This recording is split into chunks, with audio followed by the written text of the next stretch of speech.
আল্লাহ পাক প্রথমে ছেলেদেরকে বললেন, শোনো, সূরা নূর 33 নম্বর আয়াত। আল্লাহ পাক ছেলেদেরকে বললেন, তোমরা তোমাদের চোখ নিচু রাখো, এটা আমাদের দায়িত্ব। প্রত্যেকটা ছেলের দায়িত্ব বেগানা মেয়েকে দেখলে চোখটা কি করবে? নিচু। তাহলে আপনি সিডিউসড হবেন, এক কথা। 2 নাম্বার, আল্লাহ পাক আমাদেরকে বললেন, তোমরা তোমাদের লজ্জাস্থানকে হেফাজত করো। কাদেরকে? আমাদেরকে, মানে ছেলেদেরকে।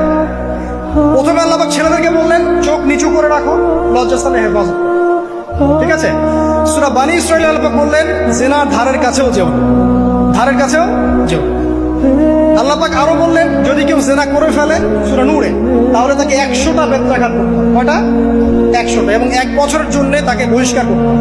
আল্লাহ পাক শাস্তিও দিলেন, শুধু তাত্ত্বিক বিধান দেন নাই, শাস্তিও দিয়েছেন। কারণ শুধু তাত্ত্বিক বিধান দিয়ে হবে?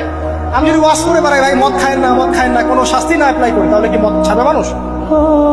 আমরা যদি বলি হত্যা করা মহাপাপ, মহাপাপ, দুর্নীতি করা মহাপাপ, মানুষ দুর্নীতি ছাড়বে? ছাড়বে না, যতক্ষণ না শাস্তি নিশ্চিত করা যাচ্ছে। আল্লাহ পাক তাত্ত্বিক কথা শুধু বললেন না, শাস্তিও নিশ্চিত করলেন।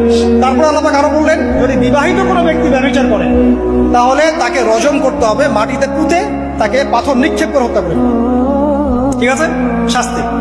এরপরে দেখেন আল্লাহ পাক মেয়েদেরকে বলছেন, মেয়েদেরকে বলছেন, তোমরা মূলত ঘরে থাকো।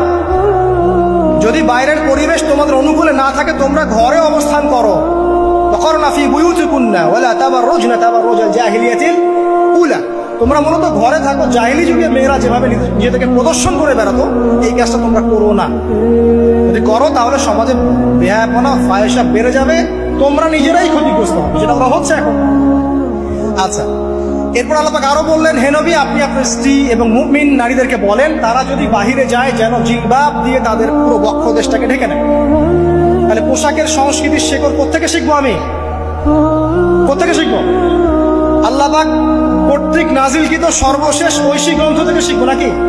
যে বইয়ের মধ্যে কোনো ভুল নাই সেটাই তো আমার শেখার মাধ্যম হবে নাকি? নাকি যে দর্শনে 1000টা ভুল সেটা শিখবো আমি?